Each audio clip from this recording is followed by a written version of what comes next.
Anggota Brigade Utara-V melacak Tentara Angkatan Bersenjata Ukraina selama rotasi dan menjatuhkan granat ke arah mereka. Rekamannya ramai beredar di media sosial Telegram pada Jumat 20 Desember 2024. Pertempuran di arah Chasov Yar masih terus berlanjut.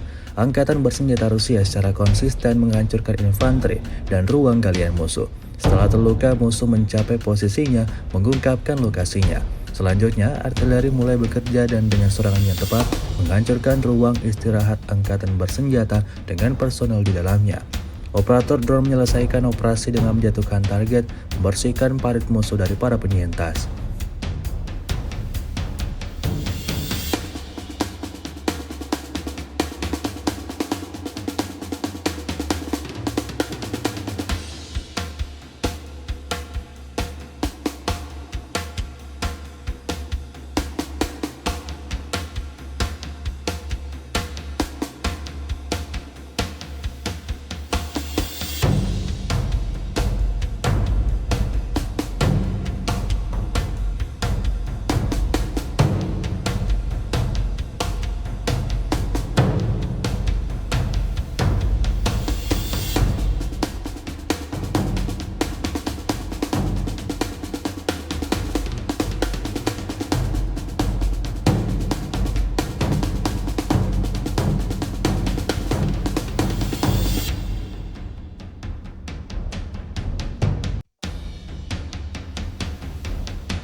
Download Tribun X sekarang, menghadirkan lokal menjadi Indonesia.